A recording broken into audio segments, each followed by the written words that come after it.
భారత్ గత కొన్నేళ్లుగా అత్యాధునిక యుద్ధ విమానాలు, మిసైల్స్ తయారీపై విపరీతమైన రీసెర్చ్ చేస్తుంది.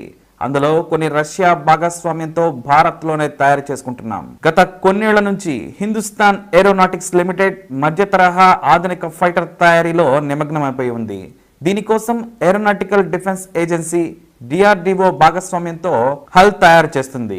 తేజస్ కంటే 50 రెట్లు వేగంతో పాటు పర్ఫార్మెన్స్ కూడా చాలా పవర్ఫుల్ గా ఉంటుందని తెలుస్తోంది. ఎందుకంటే దీని వేగం గంటకు 3000 కిలోమీటర్లు. స్పీడ్ చూస్తేనే ప్రత్యర్థులకు వణుకు పుట్టేలా తయారు చేస్తున్నారు. అయితే ఒకేసారి 50 యుద్ధ విమానాలు ఎయిర్ ఫోర్స్ కు ఇచ్చేందుకు హల్ ప్రయత్నిస్తోంది. బహుశా మరో 7-8 ఏళ్లలో కానీ పూర్తి స్థాయిలో సైన్యంలో ప్రవేశపెట్టే ఛాన్స్ లేదు. అయితే 60,000 అడుగుల ఎత్తులో ఎగరగల ఈ ఫైటర్ మనకు అందుబాటులోకి వస్తే మరింత శక్తివంతమైన సైన్యంగా మారడం ఖాయం. ఇక SF-16 S-35 కూడా అమెరికా దగ్గర ఉన్నాయి. ఇప్పుడున్న F-35 చాలా అడ్వాన్స్డ్. దానిని ఢీకొట్టే ఫైటర్ ను మనం రష్యాతో కలిసి తయారు చేస్తున్నాం. సుఖోయ్ 16 జనరేషన్ లో ఇవి తయారవుతున్నాయి. గ్యాప్ లేకుండా మిసైళ్ల వర్షం కురిపించగల ఈ ఫైటర్ 65,000 అడుగుల ఎత్తు నుంచి శత్రువులో భయం పుట్టించగలదు. పైగా ఇద్దరు పైలట్లు మరో అడ్వాంటేజ్. ఒకరు ఫైటర్ ను రన్ చేస్తూ ఉంటే మరొకరు కింద చూసి గురి చూసి మరీ శత్రువులను టార్గెట్ చేసేందుకు పక్కాగా ప్లాన్ చేసుకోవచ్చు. ఇది అందుబాటులోకి వస్తే అమెరికా కంటే పవర్ఫుల్ వార్ ఫైటర్ మన దగ్గర ఉన్నట్లే. ఇక మరో వెపన్ మన విశాఖపట్నంలో అత్యాధునిక అడ్వాన్స్డ్ టెక్నాలజీ వెసల్స్ తో తయారవుతున్న న్యూక్లియర్ సబ్మెరైన్ INS హరిధామన్. ఇది మనకు అందబోతున్న రెండో nuclear capable submarine. 7 blade propeller తో గంటకు 27 కిలోమీటర్ల నుంచి 30 కిలోమీటర్ల వేగంతో ప్రయాణించగలదు. దీని నుంచి K4 మిసైల్స్ ను ప్రయోగించడానికి వీలుంది. అంటే 2000 నుంచి 3500 కిలోమీటర్ల రేంజ్ మిసైల్స్ ని దీని నుంచి ప్రయోగించవచ్చు. శత్రువు టార్గెట్ ను పర్ఫెక్ట్ గా తాకగల టెక్నాలజీ ఇప్పుడు మన సొంతం. ఇది పూర్తి స్థాయిలో అందుబాటులోకి వస్తే మన తీరం శత్రు దుర్భేద్యమవుతుందని మన నేవీ ఘనంగా ప్రకటించింది. ఎందుకంటే ఇది శత్రువు యొక్క సబ్మెరైన్ ఎన్ని కిలోమీటర్ల దూరంలో ఉన్న అత్యంత శక్తివంతమైన సెన్సార్స్ దీని సొంతం. ఇప్పటికే ప్రాథమికంగా మనకు అందుబాటులోకి వచ్చింది. ఇంకా కొంత పని ఉన్నప్పటికీ కూడా మరో ఏడాదిలో మొత్తం అందుబాటులోకి వస్తుంది అంటున్నారు డిఆర్డిఓ సైంటిస్టులు. చైనాకు వణుకు పుట్టిస్తున్న మిసైల్ అగ్ని 5 మొట్టమొదటిసారిగా ప్రపంచానికి మరీ ముఖ్యంగా చైనాను బెంబేలెత్తించింది ఈ మిసైల్. కొన్నేళ్ల క్రితం మనం దీనిని ప్రయోగించినప్పుడు చైనా తీవ్రమైన వ్యాఖ్యలు చేసింది. ఆసియాలో యుద్ధ వాతావరణం తీసుకొచ్చేలా భారత్ చేస్తోంది అంటూ పిచ్చి కూతలు కూసింది. అయితే తాను మాత్రం విచ్చలవిడిగా తయారు చేస్తూ భారత్ పై వ్యాఖ్యలు చేయడానికి అమెరికా సైతం తప్పుపట్టింది. భారత్ ఎవరికీ శత్రువు కాదు, ఎప్పుడూ తన పరిధి దాటలేదు, తన దేశ భద్రతను పెంచుకునేందుకు తయారు చేయడంలో తప్పు లేదని వ్యాఖ్యానించింది. ఎందుకంటే ప్రీసైజ్ గా బీజింగ్ నే కాదు, దాని అవతల ఉన్న యూరప్ ను కూడా కొట్టగలదు. దీని వేగం గంటకు 6000 కిలోమీటర్ల పైనే. పృథ్వీ సిరీస్, అగ్ని సిరీస్ లో ఇది తోపు. ఎందుకంటే చైనా మన మిసైల్స్ ను అడ్డుకోలేదు. సరిగ్గా ఇలాంటి మిసైల్ DF-31A అనే పేరుతో డ్రాగన్ దగ్గర ఉంది. దానిని కూడా మనం ఇంటర్సెప్ట్ చేయలేదు. అంతెందుకు ప్రపంచంలో హైపర్సోనిక్ మిసైల్స్ ను అడ్డుకునే టెక్నాలజీ ఇంకా రాలేదు. అందుకే ఐక్యరాజ్య సమితి నిబంధనలను భారత్ ఉల్లంఘించిందని చైనా భద్రతా కమిటీకి కూడా ఫిర్యాదు చేసుకున్న పెద్దగా ఎవరూ పట్టించుకోలేదు. చైనాలోని ప్రతి పార్ట్ ని అగ్ని 5 కొట్టగలదు. మనం 5000 కిలోమీటర్ల రేంజ్ అని చెప్పినా ఇప్పుడు దాని రేంజ్ 7000 కిలోమీటర్ల పరిధి దాటిపోయింది. దానికంటే పవర్ఫుల్ అగ్ని 6 కూడా రెడీ అయిపోయింది.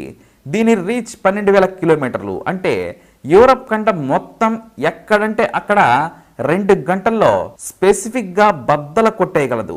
అణు పదార్థాలు మోసకెళ్లగల సత్తా ఉండడంతో ఇప్పుడు చైనాకు దీన్ని చూస్తేనే వణుకు పుట్టేస్తుంది. మిసైల్ టెక్నాలజీలో చైనా మనకంటే వెనుకబడి ఉంది. అందుకే పిచ్చి తుగ్లక్ యుద్ధమని సరిహద్దులో గెలుకుతూ ఉంటుంది. ఇక చైనా ఫుల్ టైం వర్క్ వస్తే మాత్రం మనల్ని సగం ధ్వంసం చేసే లోపే చైనా మొత్తం కొలాప్స్ అయిపోతుంది. జస్ట్ 50 మిసైల్స్ చాలు ఎర్ర దేశాన్ని ప్రపంచ పట్టణంలో లేకుండా చేయడానికి. ఇక INS విక్రాంత్ ఇది 20,000 కోట్లతో నిర్మితమవుతోంది. కొచ్చి తీరంలో ఈ ఎయిర్ క్రాఫ్ట్ క్యారియర్ సిద్ధమవుతోంది. ఋగ్వేదంలోని నాకు ఎదురొచ్చిన వారితోనే నేను యుద్ధం చేస్తా అనే స్లోగన్ ఇన్స్పిరేషన్తో దీనిని నిర్మిస్తున్నారు. దాదాపు దీని నిర్మాణం పూర్తయిపోయింది. 2021లో ఇది మనకు అందుబాటులోకి వచ్చేస్తుంది. ఇప్పటికే మిషనరీ ఏర్పాటు చేస్తున్నారు. ఈ ఫేజ్ 3 పూర్తయితే మనకు పూర్తి స్థాయిలో అందుబాటులోకి వచ్చేస్తుంది. పనులను వేగవంతం చేసిన ఇంజనీర్లు తొందరలోనే మన నేవీకి అప్పచెప్పబోతున్నారు. పూర్తిగా దేశీయ పరిజ్ఞానంతో ఇది తయారు కాబోతుంది. ఇక మిసైల్స్ బ్రహ్మాస్ 2 ఇది మన దగ్గర ఇప్పుడు చైనాకే కాదు, దాని అవతల ఉన్న దేశాలను కూడా కొట్టగల సత్తా ఉంది. అయితే శత్రు దేశం అడ్డుకోకుండా తయారు చేయడమే ముఖ్య లక్ష్యం. అందుకే అగ్ని 5 కంటే వేగంగా, అంటే గంటకు 9 నుంచి 10,000 కిలోమీటర్ల వేగంతో వెళ్లే మిసైల్స్ తయారు చేస్తున్నారు మన వాళ్ళు. ఇందులో కూడా రష్యా మనకు కీలక భాగస్వామిగా ఉంది. ఇక మనకు మరింత దమ్మునిచ్చే మిసైల్ బ్రహ్మాస్ 2 దీని సత్తా ఏంటంటే ఆకాశం నుంచి, భూమిపై నుంచి, సబ్మెరైన్ పై నుంచి కూడా ఎక్కడి నుంచైనా ప్రయోగించగల సూపర్ వర్స్టైల్ బ్రహ్మాస్. ఎంత భూమి లోపలికి బంకర్ తవ్వుతున్నా సరే లోనికి వెళ్లి మరీ తుక్కు చేసేస్తుంది. దాదాపుగా మన ఆర్మీకి దీన్ని ఇచ్చేసినట్లే. ఫైనల్ టచ్ ఉన్నా కూడా చైనా రెచ్చిపోతే శాంపిల్స్ సరదాగా వాళ్ళ మీద వాడేయవచ్చు. ఇక Tejas MK2 Hindustan aeronautics limited HAL నిర్మిస్తున్న Tejas MK2 most powerful fighter. ఇది అత్యంత తేలికైనది. కొండల్లో దీన్ని గిరా తిప్పేయవచ్చు. ఫ్యూయల్ అయిపోయినా సరే రెడీగా ఉన్న ట్యాంక్ నుంచి అదే నింపుకుంటుంది. కంప్యూటర్ టెక్నిక్ తో కింద టార్గెట్ ను గురి పెడితే చాలు, ఎంత వేగంతో వెళుతున్న మిసైల్ అయినా సరే వదలకుండా పేల్చి పారేస్తుంది. ఇక దీనిలోని రాడార్ పేరు ఉత్తమ్. శత్రు సైనికుల కంటికి కనిపించినంత వేగంతో ఇది ప్రయాణిస్తోంది. వేరే దేశాల రాడార్ను తప్పించుకొని వారి ఉపరితలం పైకి వెళ్లి కొట్టి రాగలదు. పూర్తి స్వదేశీ పరిజ్ఞానంతో రూపొందుతున్న ఈ యుద్ధ విమానం 2022లోకి పూర్తి స్థాయిలో అందుబాటులోకి వస్తుంది. అయితే ఇప్పటికే టెస్టింగ్ పూర్తి చేసుకున్న ఈ యుద్ధ విమానం ఎమర్జెన్సీ అయితే కనీసం 10 నుంచి 20 వరకు రెడీగా ఉన్నాయి. ఇక మరోటి LCH-TD4 light weight combat chopper. దీనిని కూడా హిందుస్థాన్ ఏరోనాటిక్స్ లిమిటెడ్ రూపొందిస్తుంది. ఇది మల్టీ రోల్ చాపర్. సైనికులకు కావలసిన మిసైల్స్, బాంబులు, ఇతరత్రా సామాగ్రిని తరలించడానికి ఉపయోగపడుతుంది. శత్రు దేశాలు వెంటాడితే పోరాటం కూడా చేయగలదు. అంతకు మించి క్రాష్ ల్యాండింగ్ కాగలదు. ఎక్కడంటే అక్కడ వేగంతో దిగగలదు. గంటకు 250 కిలోమీటర్ల వేగంతో 22,000 అడుగుల ఎత్తులో ఇది సుడిగాలి క్రియేట్ చేయగలదు. రెస్క్యూ మిషన్ కోసం దీనిని తయారు చేశారు. 6 టన్నుల బరువున్న ఈ చాపర్ త్వరలోనే ఎయిర్ ఫోర్స్ కి చేరనుంది. ఇక రుస్తుమ్ 2 ప్రపంచ దేశాల టెక్నాలజీకి, అమెరికా టెక్నాలజీకి ఒకటే బిగ్గెస్ట్ డిఫరెంట్. అదే డ్రోన్ టెక్నాలజీ. ఎక్కడో వందలు కాదు, 1000 కిలోమీటర్ల దూరంలో ఉండి కూడా ఆఫ్ఘనిస్తాన్ లోని తీవ్రవాదుల మీద రాకెట్లు వేసి చంపగల శక్తి వారికే ఉంది. ఖచ్చితంగా ఎంతలా అంటే 10 సెంటీమీటర్ల తేడా లేకుండా ఆకాశంలో ఎక్కడో మబ్బుల వెనక దాక్కొని నేలపై ఉన్న టార్గెట్ను కొట్టగలదు.